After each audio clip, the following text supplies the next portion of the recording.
ಜನತೆ ಕಾಂಗ್ರೆಸ್ ಮೇಲೆ ವಿಶ್ವಾಸ ಇಡದೇ ಇದ್ರೆ ಸರ್ಕಾರವೇ ರಚನೆ ಆಗ್ತಾನೆ ಇರಲಿಲ್ಲ. ಜನ ವಿಶ್ವಾಸ ಇಟ್ಟರು ಆ ವಿಶ್ವಾಸಕ್ಕೆ ತಕ್ಕಂತೆ ಕೊಟ್ಟಿದ್ದ 5 ಭರವಸೆಗಳನ್ನ ಈಡೇರಿಸಿದ್ದು ಕಾಂಗ್ರೆಸ್. ಘೋಷಣೆ ಮಾಡದೇ ಇದ್ದ 6ನೇ ಗ್ಯಾರಂಟಿಯನ್ನ ಕೂಡ ಜನರಿಗೆ ಕೊಟ್ಟು ದಾಖಲೆಯನ್ನ ಬರೆದಿದೆ ಸಿದ್ದರಾಮಯ್ಯ ನೇತೃತ್ವದ ಸರ್ಕಾರ. ಸಿಎಂ ಸಿದ್ದರಾಮಯ್ಯ ಬರೆದ ಹೊಸ ರಾಷ್ಟ್ರೀಯ ದಾಖಲೆ.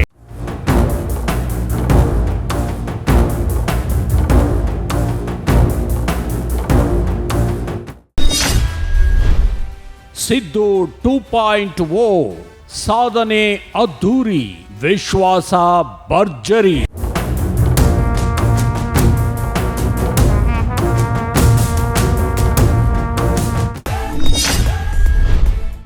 ಸಮರ್ಪಣೆ ಸಂಕಲ್ಪ, ಗ್ಯಾರಂಟಿ ಹಬ್ಬ.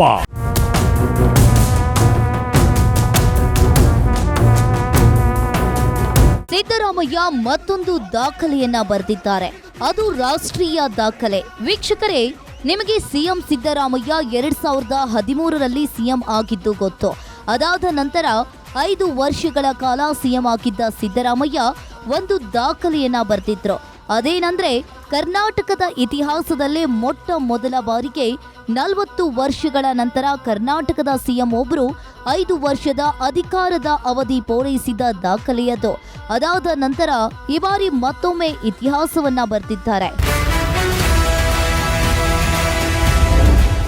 ನಿಜಲಿಂಗಪ್ಪ ದಾಖಲೆಯನ್ನ ಬ್ರೇಕ್ ಮಾಡಿದ ಸಿದ್ದರಾಮಯ್ಯ. ಕರ್ನಾಟಕ ರಾಜ್ಯ ಘೋಷಣೆಗೂ ಮೊದಲು ನಿಜಲಿಂಗಪ್ಪ 2 ಬಾರಿ ಸುದೀರ್ಘ ಅವಧಿಗೆ ಸಿಎಂ ಆಗಿದ್ರು. ಮೊದಲನೇ ಬಾರಿಗೆ 1956ರಲ್ಲಿ 1 ವರ್ಷ 197 ದಿನ ಹಾಗೂ ಎರಡನೇ ಬಾರಿಗೆ 1962ರಲ್ಲಿ ವರ್ಷ 343 ದಿನಗಳ ಅವಧಿಗೆ ರಾಜ್ಯವನ್ನಾಳಿದ್ರು. ಅದಾದ ಮೇಲೆ ದೇವರಾಜ್ ಅರಸು ಮೈಸೂರು ರಾಜ್ಯದಲ್ಲಿ 1972ರಲ್ಲಿ 1 ವರ್ಷ 225 ದಿನ, ನಂತರ ಕರ್ನಾಟಕ ರಾಜ್ಯ ಘೋಷಣೆ ಮಾಡಿದ ನಂತರ 1973ರಿಂದ 4 ವರ್ಷ 60 ದಿನಗಳಿಗೆ ಹಾಗೂ ಮೂರನೇ ಬಾರಿಗೆ 1978ರಲ್ಲಿ 1 ವರ್ಷ 318 ದಿನಗಳಿಗೆ ಸಿಎಂ ಆಗಿ ಒಟ್ಟಾರೆ 7 ವರ್ಷ 239 ದಿನಗಳ ಕಾಲ ಸಿಎಂ ಆಗಿದ್ರು. ಸಿದ್ದರಾಮಯ್ಯ ಅವರು 2013ರಿಂದ 5 ವರ್ಷ 4 ದಿನಗಳ ಕಾಲ ಮತ್ತು 2023ರಿಂದ 2 ವರ್ಷ 362 ದಿನಗಳವರೆಗೆ 8 ವರ್ಷ ಪೂರೈಸಿದ್ದಾರೆ. ಮೇ 20ಕ್ಕೆ 2ನೇ ಬಾರಿಗೆ ಸಿಎಂ ಆಗಿ 3 ವರ್ಷ ಪೂರೈಸಲಿದ್ದಾರೆ. ಎಲ್ಲ ಲೆಕ್ಕಾಚಾರ ಓಕೆ. ಏನು ದಾಖಲೆ ಅಂತೀರಾ?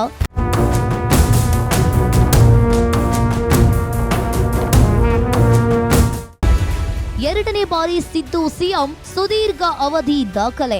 ಈ ಮೂಲಕ 2 ಬಾರಿ ಸುದೀರ್ಘವಾಗಿ ಅಧಿಕಾರವನ್ನ ನಡೆಸಿದ ದಾಖಲೆ ಮಾಡಿದ್ದಾರೆ ಸಿದ್ದರಾಮಯ್ಯ. ಇದರ ಜೊತೆ ಇನ್ನೂ ಒಂದು ದಾಖಲೆ ಹತ್ತಿರದಲ್ಲೇ ಇದೆ.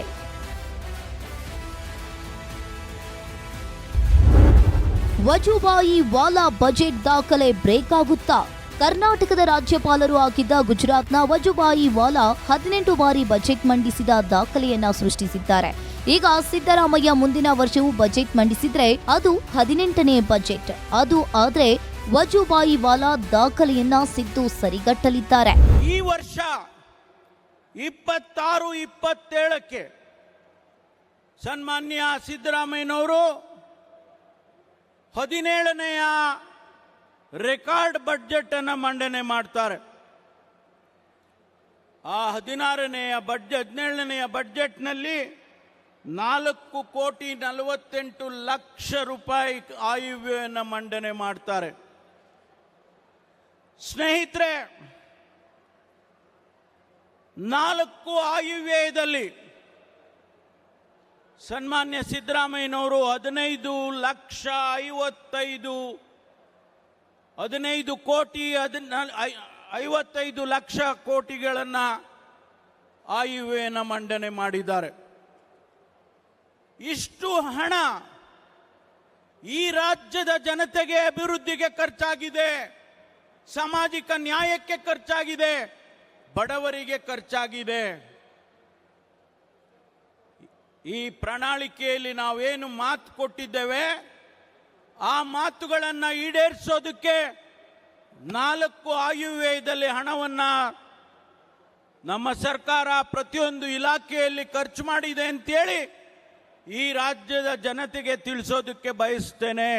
ಇದು ಸಿಎಂ ಸಿದ್ದರಾಮಯ್ಯ 2.0 ಸರ್ಕಾರದ 3ನೇ ವರ್ಷದ ಗ್ಯಾರಂಟಿ ಹಬ್ಬ. ಸಮರ್ಪಣೆಯ ಸಂಕಲ್ಪ ಪೂರೈಸಿದ ಸಂಭ್ರಮ, ಸಾಧನಾ ಸಮಾವೇಶ. ಗೃಹ ಸಚಿವ ಪರಮೇಶ್ವರ್ ಹೇಳ್ತಾ ಇರೋದು ಇದನ್ನೇ. ಈ ಸಮಾವೇಶ ನಡೆದಿದ್ದು ತುಮಕೂರಿನಲ್ಲಿ. ಇದು ಪರಮೇಶ್ವರ್ ಅವರ ತವರೂರು. ಇಲ್ಲಿ ಸಾಧನಾ ಸಮಾವೇಶದ ಕಹಳೆ ಮೊಳಕಿದೆ. ಯಾರು ಹಳ್ಳಿಯಲ್ಲಿದ್ದಾರೆ, ಬಡವರಿದ್ದಾರೆ, ಸ್ವಾಭಿಮಾನದಿಂದ ಬದುಕೋದಿಕ್ಕೆ ಅವರಿಗೆ ನಾವು 5 ಗ್ಯಾರಂಟಿಗಳನ್ನು ಕೊಡ್ತಕ್ಕಂಥ ಯೋಜನೆಯನ್ನು ತಂದಿದ್ದೇವೆ. 2.5 ಲಕ್ಷ ಕೋಟಿ ರೂಪಾಯಿಯನ್ನ ಈ 4 ವರ್ಷದಲ್ಲಿ ಅವರಿಗಾಗಿ ಖರ್ಚು ಮಾಡ್ತಾ ಇದ್ದೇವೆ. ಇದು ನಿಮಗೆ ಭಾರತೀಯ ಜನತಾ ಪಾರ್ಟಿಯವರಿಗೆ ಕಣ್ಣಿಗೆ ಕಾಣಿಸೋದಿಲ್ವಾ? ಬಡವರ ಬಗ್ಗೆ ನಿಮಗೆ ಕಾರ್ಯಕ್ರಮವನ್ನ ಕೊಟ್ಟಿರ್ತಕ್ಕಂಥದ್ದು ನಿಮಗೆ ಕಾಣಿಸೋದಿಲ್ವಾ? ಅದಕ್ಕಾಗಿ ಇವತ್ತು ಯಾವ ಉದ್ದೇಶಕ್ಕೆ ನಾವು ಈ ಕಾರ್ಯಕ್ರಮ ಮಾಡಿದ್ದೇವೆ ಅಂತ ಹೇಳಿದ್ರೆ, ಆ ಕಾರ್ಯಕ್ರಮಗಳನ್ನ ಜನರಿಗೆ ತಿಳಿಸಬೇಕು. ರಾಜ್ಯ ಸರ್ಕಾರ ಕೊಟ್ಟ ಮಾತಿನಂತೆ ನಡ್ಕೊಂಡಿದೆ. ಸಿದ್ದರಾಮಯ್ಯನವರು ನುಡಿದಂತೆ ನಡೆದಿದ್ದಾರೆ, ಡಿ.ಕೆ. ಶಿವಕುಮಾರ್ ಅವರು ನುಡಿದಂತೆ ನಡೆದಿದ್ದಾರೆ ಅಂತೇಳಿ ಈ ರಾಜ್ಯದ ಜನತೆಗೆ ತುಮಕೂರಿನಿಂದ ಹೇಳಬೇಕು ಅಂತೇಳಿ ಈ ಕಾರ್ಯಕ್ರಮವನ್ನ ಮಾಡಿದ್ದೇವೆ. ಕಾರ್ಯಕ್ರಮ ಮಾಡಿದ್ದು ಯಾಕೆ ಅನ್ನೋದನ್ನ ಪರಮೇಶ್ವರ್ ಎದೆಯುಬ್ಬಿಸಿ ಹೇಳಿಕೊಂಡಿದ್ದು ವಿಶೇಷ. ನಾವೇನು ಮಾಡಿದ್ದೇವೆ ಅನ್ನೋದನ್ನ ಘಂಟಾಘೋಷವಾಗಿ ಸಾರಿದ ಪರಮೇಶ್ವರ್ ಒಂದು ಸಂದೇಶವನ್ನಂತೂ ಕೊಟ್ರು. ಅದು ಈ ಸಮಾವೇಶವೇ ಐತಿಹಾಸಿಕ, ಗಿನ್ನಿಸ್ ದಾಖಲೆ ಬರೆದ ಸಮಾವೇಶ. ಗಿನ್ನಿಸ್ ದಾಖಲೆಯನ್ನ ಮಾಡಿರ್ತಕ್ಕಂಥ ಸಮಾರಂಭ ಇದು. ಗಿನ್ನಿಸ್ ಅಧಿಕಾರಿಗಳು ಲಂಡನ್ ನಿಂದ ಬಂದು ಇವತ್ತು ಮುಖ್ಯಮಂತ್ರಿಗಳಿಗೆ ಸರ್ಟಿಫಿಕೇಟ್ ಅನ್ನ ಕೊಟ್ಟಿದ್ದಾರೆ. 23,000 ಜನರಿಗೆ ಹಕ್ಕುಪತ್ರವನ್ನ ಒಂದೇ ಸೂರಿನ ಅಡಿಯಲ್ಲಿ ಕೊಡ್ತಾ ಇದ್ದೇವೆ ಅಂತೇಳಿ ಅವರು ಇವತ್ತು ಗಿನ್ನಿಸ್ ದಾಖಲೆಯ ಸರ್ಟಿಫಿಕೇಟ್ ಅನ್ನ ಮಾನ್ಯ ಮುಖ್ಯಮಂತ್ರಿಗಳಿಗೆ, ಜಿಲ್ಲಾಧಿಕಾರಿಗಳಿಗೆ ಕೊಟ್ಟಿದ್ದಾರೆ. 1,52,492 ಕುಟುಂಬಗಳಿಗೆ ಹಕ್ಕುಪತ್ರ. ಗಿನ್ನಿಸ್ ದಾಖಲೆ ಬರೆದ ಸಾಧನಾ ಸಮಾವೇಶ. ಪರಮೇಶ್ವರ್ ಹೇಳಿದ್ದು ಈ ಗಿನ್ನಿಸ್ ದಾಖಲೆಯ ಕುರಿತು ಇದು ಸಾಮಾನ್ಯ ಸಾಧನೆಯಲ್ಲ. 50 ವರ್ಷಗಳಿಂದ ಆಗದೇ ಇದ್ದ ಕೆಲಸವನ್ನ ಜನರ ಮನೆ ಬಾಗಿಲಿಗೆ ಹೋಗಿ ಮಾಡಿಕೊಟ್ಟ ಕೆಲಸ. ತಾವೇನು ಮಾಡಿದೆವು ಅನ್ನೋದನ್ನ ಜನರ ಎದುರು ಸರಳವಾಗಿ ವೇದಿಕೆಯಲ್ಲಿ ಹೇಳಿದ್ದು ಸಚಿವ ಕೃಷ್ಣ ಬೈರೇಗೌಡ. ಏಕೆಂದ್ರೆ ಭೂ ಗ್ಯಾರಂಟಿ ಸಕ್ಸಸ್ನಲ್ಲಿ ಕೃಷ್ಣ ಬೈರೇಗೌಡ ಅವರ ಸಾಧನೆ ಶ್ರಮ ದೊಡ್ಡದು. ಕೋಡಿ ಆಗಿಲ್ಲ, ಪಾಣಿ ಆಗಿಲ್ಲ. ಇವತ್ತು ಅವರಿಗೆ ನಾವೇ ಹೋಗಿ ಅವ್ರ ಜಮೀನಿಗೆ ಸರ್ವೆ ಮಾಡಿ ಸ್ಕೆಚ್ ಮಾಡಿಕೊಟ್ಟಿದ್ದೇವೆ. ಸರ್ವೆ ಸ್ಕೆಚ್ ಜೊತೆಗೆ ಟಿಪ್ಪಣಿ, ಅದಕ್ಕೆ ಬೇಕಾದಂತ ಆಕಾರ ಬಂದು ಹಾಗೂ ಅವೆಲ್ಲ ದಾಖಲೆಗಳನ್ನ ರೆಡಿ ಮಾಡಿ ಅದರ ಜೊತೆಗೆ ಅವರ ಹೆಸರಿಗೇನೆ ಪಾಣಿ RTC ಅನ್ನು ಕೂಡ ಮಾಡಿ ಎಲ್ಲ ದಾಖಲೆಗಳ ಸಮೇತ ಇವತ್ತು ಅವರಿಗೆ 50 ವರ್ಷದಿಂದ ಆಗದೇ ಇದ್ದಂತ ಕೆಲಸ ಅವರ ಮನೆ ಬಾಗಿಲಿಗೆ ಹೋಗಿ ನಾವು ಮಾಡಿಕೊಡ್ತಾ ಇದ್ದೇವೆ. ಇದು ಬಿಜೆಪಿಯವರಿದ್ದಾಗ ಮಾಡಲಿಲ್ಲ. ಯಾಕೆ ಮಾಡಲಿಲ್ಲ ಅಂದ್ರೆ ಸಾಮಾನ್ಯ ಜನಗಳ ನೋವು ಅವರಿಗೆ ಅರ್ಥ ಆಗೋದಿಲ್ಲ. ಈ ಸಮಾವೇಶದ ಇನ್ನೊಂದು ಹೈಲೈಟ್ ಎಂದ್ರೆ ಸರ್ಕಾರದ ಪ್ರತಿ ಸಚಿವ, ಶಾಸಕರು ಎಲ್ಲರೂ ಕೂಡ ಕಾರ್ಯಕ್ರಮಕ್ಕೆ ಬಂದಿದ್ದು ಸ್ವಲ್ಪ ಲೇಟ್ ಆಗಿ ಬಂದವರು DCM ಡಿ.ಕೆ. ಶಿವಕುಮಾರ್. ಅದಕ್ಕೆ ಕ್ಷಮೆ ಕೇಳುತ್ತಾ ಕಾರಣವನ್ನು ಅವರೇ ಹೇಳಿದ್ರು. ಕ್ಷಮಿಸಬೇಕು, ಈ ಕಾರ್ಯಕ್ರಮ 20ನೇ ತಾರೀಕಿತ್ತು. ಆದರೆ ಈ ಬಸ್ ಸ್ಟ್ರೈಕ್ ವಿಚಾರದಲ್ಲಿ ಒಂದಿನ ಮುಂದಕ್ಕೆ ಹಾಕೊಳ್ಬೇಕಾದಂತ ಅನಿವಾರ್ಯತೆ ಇತ್ತು. ನಾನು 6-7 ವರ್ಷದಿಂದ ತಿರುಪತಿ ತಿಮ್ಮಪ್ಪನ ದರ್ಶನ ಮಾಡಿರಲಿಲ್ಲ. ಸೊ ಅದಕ್ಕೆ ಹೋಗಿ ಇವತ್ತು ತಿರುಪತಿ ದರ್ಶನವನ್ನ ಕುಟುಂಬದ ಸಮೇತ ನಿಗದಿ ಮಾಡಿಬಿಟ್ಟಿದೆ. ತಪ್ಪಿಸ್ಕೊಳಕ್ಕಾಗದೆ ಬೆಳಗಿನ ಜಾವ ಮುಗಿಸಿ ಓಡಿ ಓಡಿ ಓಡಿ ಇಲ್ಲಿಗೆ ಬಂದಿದ್ದೇನೆ. ನಂಬಿಕೆ, ಸತ್ಯ, ಪರಿಶ್ರಮ ಇದ್ದ ಕಡೆ ಗೆಲುವು ಇದ್ದೇ ಇರುತ್ತದೆ. ಇತಿಹಾಸ ಸೃಷ್ಟಿಯಾಗುತ್ತದೆ ಎಂದ ಡಿ.ಕೆ. ಶಿವಕುಮಾರ್ ಇನ್ನೊಂದು ವಿಶೇಷ ಕಥೆಯನ್ನ ಹೇಳಿದ್ರು. ಏಕೆಂದ್ರೆ ರಾಜ್ಯ ಕಾಂಗ್ರೆಸ್ ಸರ್ಕಾರದ ವಿದೇಶಗಳ ಯೂನಿವರ್ಸಿಟಿಯನ್ನ ಮುಟ್ಟಿದೆ ಎಂಬ ಸತ್ಯ. ಇಲ್ಲಿಗೆ ಬರಬೇಕಾದ್ರೆ ನಾನು ಗೂಗಲ್ ನೋಡ್ತಾ ಇದ್ದೆ. ಆಕ್ಸ್ಫರ್ಡ್ ಯೂನಿವರ್ಸಿಟಿಲಿ ಒಂದು ದೊಡ್ಡ ಉಲ್ಲೇಖನ ನಡೆದಿದೆ. ಈ ದೇಶದಲ್ಲಿ, ಇಡೀ ವಿಶ್ವದಲ್ಲೇ ಬಡವರ ಬದುಕಿನಲ್ಲಿ ಸಾಮಾಜಿಕವಾಗಿ ಒಂದು ಬದಲಾವಣೆಯನ್ನು ತಂದಂತ ಈ 5 ಗ್ಯಾರಂಟಿ ವಿಶ್ವಕ್ಕೆ ಒಂದು ಮಾದರಿ ಅಂತೇಳಿ ಉಲ್ಲೇಖನವನ್ನ ಇವತ್ತು ಆಕ್ಸ್ಫರ್ಡ್ ಯೂನಿವರ್ಸಿಟಿಲಿ ಇವತ್ತು ಮಾಡಿದ್ದಾರೆ. ಗ್ಯಾರಂಟಿಗಳನ್ನ ಟೀಕೆ ಮಾಡುವ ಬಿಜೆಪಿಯವರು ನಮ್ಮ ಗ್ಯಾರಂಟಿಗಳನ್ನೇ ಕಾಪಿ ಮಾಡಿದ್ದಾರೆ, ಗೆಲ್ತಾ ಇದ್ದಾರೆ ಎಂದ ಡಿಕೆ ಶಿವಕುಮಾರ್ ಸಾಧನೆಯನ್ನ ಸಂಭ್ರಮದಿಂದ ಹೇಳಿಕೊಂಡ್ರು. ಕೇರಳ ಇರ್ಬೋದು, ತಮಿಳುನಾಡು ಇರ್ಬೋದು, ಆಂಧ್ರ ಇರ್ಬೋದು, ತೆಲಂಗಾಣ ಇರ್ಬೋದು, ಇವತ್ತು ಬಿಜೆಪಿಯ ಯಾವುದೇ ಸರ್ಕಾರ, ಮಹಾರಾಷ್ಟ್ರ ಇರ್ಬೋದು, ಎಲ್ಲ ಸರ್ಕಾರಗಳು ಕೂಡ ನಮ್ಮ ಗ್ಯಾರಂಟಿಗಳ ಬಗ್ಗೆ ಗಮನವನ್ನು ಇಟ್ಟು ಅವರ ಜಯಕ್ಕೆ ನಮ್ಮ ಗ್ಯಾರಂಟಿ ಇವತ್ತು ಸ್ಫೂರ್ತಿಯಾಗಿ ನಿಂತಿದೆ. ಇವತ್ತು ನಾನು ತಮ್ಗೆ ಹೇಳೋದಿಷ್ಟೇ, ವಿರೋಧ ಪಾರ್ಟಿಯವರು ಟೀಕೆ ಮಾಡ್ತಾರೆ, ಆ ಟೀಕೆಗಳನ್ನು ನಾವು ಯಾವತ್ತೂ ಕೂಡ ಚರ್ಚೆ ಮಾಡೋಕೆ ಹೋಗುದಿಲ್ಲ. ಟೀಕೆಗಳು ಸಾಯುತ್ತವೆ, ಕೆಲಸಗಳು ಮಾತ್ರ ಉಳಿಯುತ್ತವೆ. ಡಿಕೆ ಹಿಂದಿನಿಂದ ಹೇಳ್ತಾ ಇರೋದು ಅದೇ, ಇವತ್ತು ಹೇಳಿದ್ದು ಅದೇ. ದೇವರು ವರವನ್ನು ಕೊಡಲ್ಲ, ಶಾಪವನ್ನು ಕೊಡಲ್ಲ, ಅವಕಾಶ ಮಾತ್ರ ಕೊಡ್ತಾನೆ. ಇದು ಡಿಕೆ ಸುಭಾಷಿತ ಎಂದ್ರೂ ತಪ್ಪಲ್ಲ. ದೇವರು ವರನು ಕೊಡುವುದಿಲ್ಲ, ಶಾಪನು ಕೊಡುವುದಿಲ್ಲ, ಅವಕಾಶ ಮಾತ್ರ ಕೊಡ್ತಾನೆ. ಕೊಟ್ಟಂತ ಅವಕಾಶದಲ್ಲಿ ನೀವು ಸರಿಯಾದ ರೀತಿ ಉಪಯೋಗಿಸ್ಕೊಳ್ಬೇಕು ಅಂತೇಳಿ ಇವತ್ತು ಈ ಕೃಷ್ಣ ಬೈರೇಗೌಡರ ಇಲಾಖೆಯಲ್ಲಿ ನಮ್ಮ ಎಲ್ಲ ಅಧಿಕಾರಿಗಳಿದ್ದಾರೆ, ನಮ್ಮ ಸೆಕ್ರೆಟರಿ ಅವರು, DC ಅವರು ಎಲ್ಲ ಕೂಡ, ವಿಲೇಜ್ ಅಕೌಂಟೆಂಟ್ ಇಂದ ಹಿಡಿದು ಎಲ್ಲ ನೀವೆಲ್ಲ ಕೆಲಸ ಮಾಡಿದ್ದೀರಿ, ರೆವಿನ್ಯೂ ಇನ್ಸ್ಪೆಕ್ಟರ್ ಎಲ್ಲ. ನೀವು ಅಧಿಕಾರದಲ್ಲಿ ಇರೋದು ಮುಖ್ಯ ಅಲ್ಲ, ನಿಮ್ಮ ಅಧಿಕಾರದ ಅವಧಿಯಲ್ಲಿ ನೀವು ಜನರ ಋಣವನ್ನು ಯಾವ ರೀತಿ ತೀರಿಸಿದ್ದೀರಿ, ಯಾರನ್ನು ಕೂಡ ನೀವು ಮೆಚ್ಚಿಸಬೇಕಾದಂತ ಅವಶ್ಯಕತೆ ಇಲ್ಲ. ನಿಮ್ಮ ಆತ್ಮ ಸಾಕ್ಷಿಗೆ ನೀವೆಲ್ಲ ಸಮಾಧಾನ ರೀತಿಯಲ್ಲಿ ನೀವೆಲ್ಲ ದುಡಿದಿದ್ದೀರಿ. ಭೂ ಗ್ಯಾರಂಟಿ ಸಕ್ಸಸ್ ಆಗುವುದಕ್ಕೆ ಕಾರಣರಾದ ಇಂಧನ ಇಲಾಖೆಯ ಕೃಷ್ಣ ಬೈರೇಗೌಡರಿಗೆ, ಅಧಿಕಾರಿಗಳಿಗೆ ಧನ್ಯವಾದ ಹೇಳಿದ ಡಿಕೆ, ಕಾಂಗ್ರೆಸ್ ಗೆದ್ದಿದ್ದು ಏಕೆ ಅನ್ನೋದನ್ನ ಮತ್ತೆ ಮತ್ತೆ ಹೇಳಿದ್ರು. ಈ ದಾನ ಧರ್ಮ ಮಾಡುವ ಕೈ ಅಧಿಕಾರದಲ್ಲಿದ್ರೆ ಮಾತ್ರ ಚಂದ ಅಂತ ಹೇಳಿದೆ. ಈ ಅಧಿಕಾರ, ದಾನ ಧರ್ಮ ಮಾಡುವ ಕೈ ಅಧಿಕಾರ ಇದ್ದದಕ್ಕೆ ಇಂಥ ಗ್ಯಾರಂಟಿಗಳನ್ನು ಕೊಟ್ಟು ನಿಮ್ಮ ಬದುಕಿನಲ್ಲಿ ಬದಲಾವಣೆಯನ್ನು ಇವತ್ತು ನಾವು ಮಾಡ್ತಾ ಇದ್ದೇವೆ.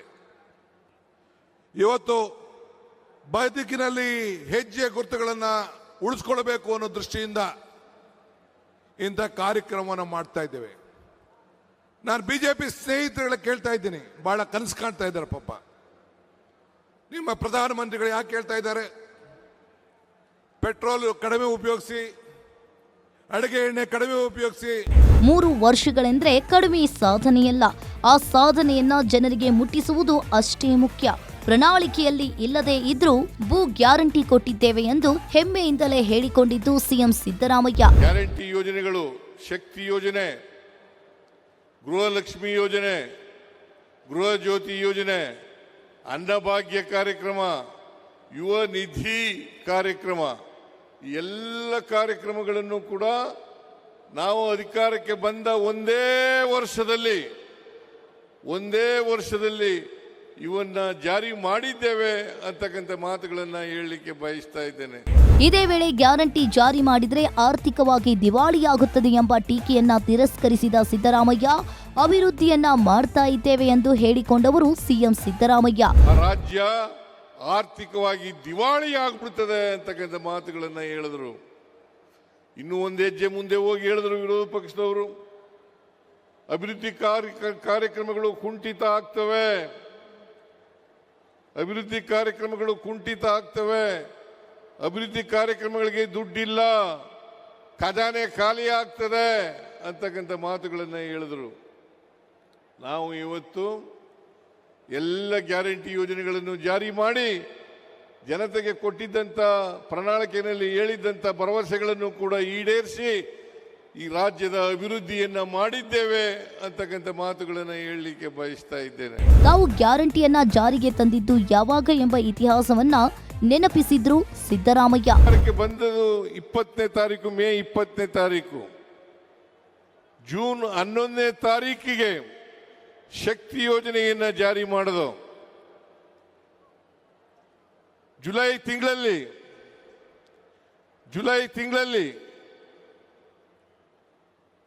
ಗೃಹಲಕ್ಷ್ಮಿ ಅನ್ನಭಾಗ್ಯ ಕಾರ್ಯಕ್ರಮವನ್ನು ಅಲ್ಲ, ಗೃಹ ಜ್ಯೋತಿ ಅನ್ನಭಾಗ್ಯ ಕಾರ್ಯಕ್ರಮಗಳನ್ನು ಜಾರಿಗೆ ಕೊಟ್ಟು ಆಗಸ್ಟ್ ತಿಂಗಳಲ್ಲಿ ಮೈಸೂರಿನಲ್ಲಿ ಗೃಹಲಕ್ಷ್ಮಿ ಯೋಜನೆಯನ್ನು ಜಾರಿಗೆ ಕೊಟ್ಟು ಶಿವಮೊಗ್ಗದಲ್ಲಿ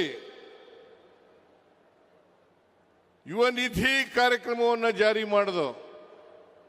ಆದ್ರಿಂದ ನಾವು ಕೊಟ್ಟಂತೆ ನಡ್ಕೊಂಡಿದ್ದೇವೆ ಅಂತಕ್ಕಂಥ ಮಾತುಗಳನ್ನ ಇವತ್ತು ಹೇಳಲಿಕ್ಕೆ ಬಯಸ್ತಾ ಇದ್ದೇನೆ. ಸಾಧನಾ ಸಮಾವೇಶ ಇಷ್ಟಕ್ಕೆ ಮುಗಿಯಲ್ಲ. ಸಿದ್ದರಾಮಯ್ಯ ಇನ್ನೂ ಕೆಲವು ವಿಶೇಷ ಸಂಗತಿಗಳನ್ನ ಹೇಳಿಕೊಂಡಿದ್ದಾರೆ.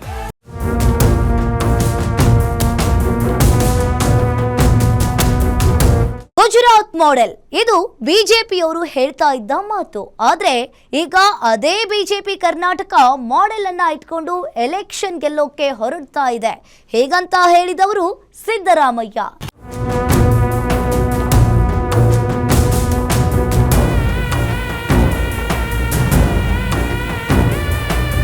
ಸಮರ್ಪಣೆ ಸಾಧನಾ ಸಮಾವೇಶದಲ್ಲಿ ಸಿದ್ದರಾಮಯ್ಯ ಜಾತ್ಯತೀತ ಎಂದರೆ ಏನು, ತಾವೇನು ಮಾಡಿದ್ದೇವೆ ಎನ್ನುವುದನ್ನ ಹೇಳಿದ್ರು ಸಿದ್ದರಾಮಯ್ಯ.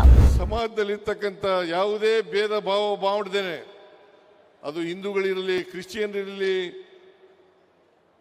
ಮುಸಲ್ಮಾನರಿರಲಿ, ಬೌದ್ಧರಿರಲಿ, ಜೈನರಿರಲಿ, ಎಲ್ಲ ಜಾತಿಯ ಜನ, ಎಲ್ಲ ಧರ್ಮದ ಜನ, ಎಲ್ಲರಿಗೂ ಕೂಡ ಎಲ್ಲ ಜಾತಿ ಧರ್ಮದಲ್ಲಿರ್ತಕ್ಕಂಥ ಬಡವರು, ಈ ಬಡವರಿಗೆ ಆರ್ಥಿಕವಾಗಿ ಸಾಮಾಜಿಕವಾಗಿ ಶಕ್ತಿ ತುಂಬತಕ್ಕಂಥ ಕೆಲಸವನ್ನು ಮಾಡಿದ್ದೇವೆ. ಯಾವುದೇ ರಾಜಕೀಯ ಇದರಲ್ಲಿ ಮಾಡಿಲ್ಲ. ಭಾರತೀಯ ಜನತಾ ಪಕ್ಷದವ್ರ ರೀತಿಯಲ್ಲಿ ವಿಷ ಇಂತಕ್ಕಂಥ ದ್ವೇಷದ ಬೆಂಕಿಯನ್ನು ಆಗ್ತಕ್ಕಂಥ ಕೆಲಸವನ್ನು ನಾವು ಮಾಡಲಿಲ್ಲ. ಅವರು ಇವತ್ತು ಅಧಿಕಾರದಲ್ಲಿ ಇರ್ತಕ್ಕಂಥದ್ದು. ಈ ವೇಳೆ ಪ್ರಧಾನಿ ಮೋದಿಯನ್ನ ನೇರವಾಗಿಯೇ ತರಾಟೆಗೆ ತೆಗೆದುಕೊಂಡ ಸಿದ್ದರಾಮಯ್ಯ ಗುಜರಾತ್ ಮಾಡೆಲ್ ಅಂತ ಹೇಳ್ತಾ ಇದ್ದವರೇ ಈಗ ಕರ್ನಾಟಕ ಮಾಡೆಲ್ ಫಾಲೋ ಮಾಡ್ತಾ ಇದ್ದಾರೆ ಅನ್ನೋದರ ಮೂಲಕ ಲೇವಡಿಯನ್ನ ಮಾಡಿದ್ರು. ನರೇಂದ್ರ ಮೋದಿಯವರು ಸುಮಾರು 12 ವರ್ಷಗಳ ಕಾಲ ಗುಜರಾತ್ನ ಮುಖ್ಯಮಂತ್ರಿ ಆಗಿದ್ರು. 2001ರಲ್ಲಿ ಅಧಿಕಾರಕ್ಕೆ ಬಂದು 2014ರವರೆಗೂ ಕೂಡ ಅವರು ಅಧಿಕಾರದಲ್ಲಿ ಇದ್ರು ಅಂತಕ್ಕಂಥ ಮಾತುಗಳನ್ನು ಹೇಳಲಿಕ್ಕೆ ಬಯಸ್ತಾ ಇದ್ದೇನೆ. ಸುಮಾರು 35 ವರ್ಷ ಎಲ್ಲ ಕಡೆ ಪ್ರಚಾರ ಮಾಡಿದ್ರು. ಗುಜರಾತ್ ಮಾದರಿ ಸರ್ಕಾರ ಅಂತೇಳಿ ಪ್ರಚಾರವನ್ನು ಮಾಡಿದ್ರು. ಗುಜರಾತ್ನಲ್ಲಿ ಇವತ್ತು ಏನಾಗ್ತಾ ಇದೆ ಅಂತಕ್ಕಂಥದ್ದನ್ನು ನೋಡಲಿಕ್ಕೆ ಸಾಧ್ಯ ಆಗ್ತದೆ. 35 ವರ್ಷಗಳ ಕಾಲ ಅಧಿಕಾರದಲ್ಲಿದ್ದರೂ ಕೂಡ ಗುಜರಾತ್ನ ಅಭಿವೃದ್ಧಿ ಆಗಿಲ್ಲ ಅಂತಕ್ಕಂಥ ಮಾತುಗಳನ್ನು ಹೇಳಲಿಕ್ಕೆ ಬಯಸ್ತಾ ಇದ್ದೇನೆ. ಹಾಗೆ ಹೇಳೋಕೆ ಸಿದ್ದರಾಮಯ್ಯ ಹೇಳಿದ ಕಥೆಯು ಭಯಾನಕವಾಗಿಯೇ ಇತ್ತು. ಅದು ಕೇವಲ 2,000 ರೂಪಾಯಿ ಮನೆ ಬಾಡಿಗೆ ಕೊಡುವುದಕ್ಕೆ ಸಾಧ್ಯವಾಗದ ಗುಜರಾತ್ ವ್ಯಕ್ತಿಯೊಬ್ಬ ತನ್ನ ಹೆಂಡತಿ ಮಗಳನ್ನೇ ಮನೆ ಮಾಲೀಕನ ಜೊತೆ ಮಲಗು ಎಂದು ಹೇಳಿದ್ದ ಸುದ್ದಿ. ಆ ಸುದ್ದಿಯನ್ನ ವೇದಿಕೆಯ ಮೇಲೆ ಹೇಳಿದ ಸಿದ್ದರಾಮಯ್ಯ ಇದೇನಾ ಗುಜರಾತ್ ಮಾಡೆಲ್ ಎಂದು ಪ್ರಶ್ನೆ ಮಾಡಿದ್ರು. 2,000 ರೂಪಾಯಿ ಬಾಡಿಗೆನಲ್ಲಿ ಇದ್ದಂತ ವ್ಯಕ್ತಿ ಬಾಡಿಗೆ ಕೊಡಕ್ಕಾಗ್ಲಿಲ್ಲ. ಬಾಡಿಗೆ ಕೊಡಲೇ ಇದ್ದದಕ್ಕೆ ಮನೆ ಮಾಲೀಕ ಆ ಹೆಂಡತಿ ಮತ್ತು ಮಗಳನ್ನ 13 ವರ್ಷದ ಮಗಳನ್ನ ಅತ್ಯಾಚಾರ ಮಾಡ್ತಕ್ಕಂಥ ಕೆಲಸವನ್ನ ಗುಜರಾತ್ನಲ್ಲಿ ಮಾಡಿದ್ದಾರೆ. ಮೊರ್ಬಿ ಅಂತಕ್ಕಂಥ ಜಿಲ್ಲೆನಲ್ಲಿ ಅಂತಕ್ಕಂಥದನ್ನು ಮರೀಲಿಕ್ಕೆ ಸಾಧ್ಯ ಇಲ್ಲ.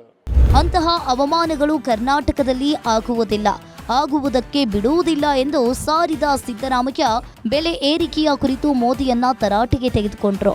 ಟ್ರಂಪ್ ಗೆಲ್ಲಲಿ ಎಂದು ಪ್ರಚಾರ ಮಾಡಿದ್ದ ಮೋದಿಯನ್ನ ಟ್ರಂಪ್ ಬಂದ ಮೇಲೆ ಏನಾಯ್ತು ಎಂದು ಪ್ರಶ್ನೆ ಮಾಡಿದ್ರು. ಈ ಸಾರಿ ಟ್ರಂಪ್ ಸರ್ಕಾರ ಅಂತೇಳಿ ಭಾಷಣ ಮಾಡಿದ್ರು. ಟ್ರಂಪ್ ಸರ್ಕಾರ ಬಂತು. ಇವತ್ತು ಇರಾನ್ ಮೇಲೆ ಯುದ್ಧ ಆಯಿತು. ಅಮೆರಿಕದ ಚಿತಾವಣೆಯಿಂದ ಯುದ್ಧ ನಡೀತು. ಇಸ್ರೇಲ್ ಅಮೆರಿಕ ಸೇರ್ಕೊಂಡು ಇರಾನ್ ಮೇಲೆ ಯುದ್ಧ ನಡೀತು. ಏನೆಲ್ಲ ಅನಾಹುತಗಳಾದವು. ಆದರೆ ನರೇಂದ್ರ ಮೋದಿ ಒಂದು ವಿಷಾದನೂ ಕೂಡ ವ್ಯಕ್ತ ಮಾಡಲಿಲ್ಲ. ಇದನ್ನ ತಾವು ಅರ್ಥ ಮಾಡ್ಕೋಬೇಕಾಗ್ತದೆ.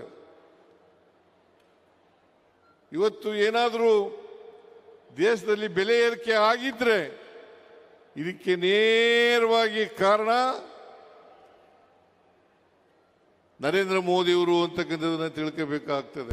ಮೋದಿ ಸರ್ಕಾರದ ಅವಧಿಯಲ್ಲಿ ಲಾಭ ಪಡೆದುಕೊಂಡವರು ಅಂಬಾನಿ ಮತ್ತು ಅದಾನಿ ಮಾತ್ರ. ಆದರೆ ನಾವು ಲಾಭ ಮಾಡಿಕೊಟ್ಟಿದ್ದು ಜನಸಾಮಾನ್ಯರಿಗೆ ಎಂದವರು ಸಿದ್ದರಾಮಯ್ಯ. ಲಾಭವನ್ನು ಪಡ್ಕೊಂಡ್ರು ಅಂತಂತಂದ್ರೆ ಅದಾನಿ ಮತ್ತು ಅಂಬಾನಿ. ಅದಾನಿಯವರ 2014ರಲ್ಲಿ ಅವರ ಒಟ್ಟು ಆದಾಯ ಇದ್ದದ್ದು 16,500 ಕೋಟಿ. ಇವತ್ತು ಎಷ್ಟಿದೆ ಗೊತ್ತಾ? 8 ಲಕ್ಷ ಕೋಟಿ. 8 ಲಕ್ಷ ಕೋಟಿ. ಹಾಗೇನೆ ಅಂಬಾನಿನೂ ಕೂಡ ಆರ್ಥಿಕವಾಗಿ ಬೆಳವಣಿಗೆಯನ್ನು ಮಾಡಿದ್ದಾರೆ. ಲಾಭ ಮಾಡ್ಕೊಂಡ್ರೆ ಹೊರತು ಸಾಮಾನ್ಯ ಜನರಲ್ಲ, ಮಧ್ಯಮ ವರ್ಗದ ಜನರಲ್ಲ ಅಂತಕ್ಕಂಥದ್ದನ್ನು ತಾವೆಲ್ಲರೂ ಕೂಡ ಅರ್ಥ ಮಾಡ್ಕೋಬೇಕಾಗ್ತದೆ. ನಮ್ಮ ಸರ್ಕಾರದ, ನಮ್ಮ ಪಕ್ಷದ ಮಂತ್ರ ಸ್ವಾತಂತ್ರ್ಯ, ಸಮಾನತೆ, ಅಭಿವೃದ್ಧಿ ಎಂದು ಸಾರಿದ ಸಿದ್ದರಾಮಯ್ಯ ಇದೇ ಸಂವಿಧಾನ ಎಂದು ಕೂಡ ಹೇಳಿದ್ರು. ಇಷ್ಟೆಲ್ಲ ಗ್ಯಾರಂಟಿ ಕೊಟ್ಟ ಮೇಲೂ ಕರ್ನಾಟಕ ಈಗ ದೇಶದಲ್ಲಿ ತಲಾ ವರಮಾನದಲ್ಲಿ ದೇಶದಲ್ಲೇ ನಂಬರ್ 1 ಎಂದು ಹೆಮ್ಮೆಯಿಂದ ಹೇಳಿಕೊಂಡು ಎದೆ ತಟ್ಟಿಕೊಂಡ್ರು. ಈ 2 ವರ್ಷದಲ್ಲಿ ನಾವು ಅನೇಕ ನಮ್ಮ ಎಲ್ಲ ಭರವಸೆಗಳನ್ನು ಈಡೇರಿಸ್ತೇವೆ ಅಂತಕ್ಕಂಥ ಮಾತುಗಳನ್ನು ಹೇಳಲಿಕ್ಕೆ ಬಯಸ್ತಾ ಇದ್ದೇನೆ. ಬಹುತೇಕವಾಗಿ ಇವತ್ತು ನಾವು ಈ ಎಲ್ಲ ಕಾರ್ಯಕ್ರಮಗಳನ್ನು 3 ವರ್ಷದ ಕಾರ್ಯಕ್ರಮಗಳನ್ನು ಮಾಡಿದ ಮೇಲೆ, ಗ್ಯಾರಂಟಿ ಯೋಜನೆಗಳನ್ನು ಜಾರಿ ಕೊಟ್ಟ ಮೇಲೆ ಕರ್ನಾಟಕದಲ್ಲಿ ನಾವು ವ್ಯಕ್ತಿ ವರಮಾನ ಇದೆಯಲ್ಲ, ಅದರಲ್ಲಿ ಇಡೀ ದೇಶದಲ್ಲೇ ನಾವು ಮೊದಲನೇ ಸ್ಥಾನದಲ್ಲಿ ಇದ್ದೇವೆ. ಗ್ಯಾರಂಟಿಯಿಂದ ದೇಶ ಹಾಳಾಗಿಲ್ಲ, ಅಭಿವೃದ್ಧಿ ಕುಂಠಿತವೂ ಆಗಿಲ್ಲ. ದೇಶಕ್ಕೆ ಟ್ಯಾಕ್ಸ್ ಕಟ್ತಾ ಇರುವ ರಾಜ್ಯಗಳಲ್ಲಿ ಈಗಲೂ ಕರ್ನಾಟಕ ಉನ್ನತ ಸ್ಥಾನದಲ್ಲಿಯೇ ಇದೆ ಎಂದ ಸಿದ್ದರಾಮಯ್ಯ, ನೀಟ್ ಪರೀಕ್ಷೆಯನ್ನ ಮಾಡೋಕೆ ಕೈಲಾಗದ ಕೇಂದ್ರ ಸರ್ಕಾರಕ್ಕೆ ಕರ್ನಾಟಕವನ್ನ ಟೀಕೆ ಮಾಡುವ ಹಕ್ಕಿಲ್ಲ ಎಂದರು. ಅಂದಹಾಗೆ ಇದು ದಾಖಲೆ ಸಮಾವೇಶ, ದಾಖಲೆ ಸರ್ಕಾರ.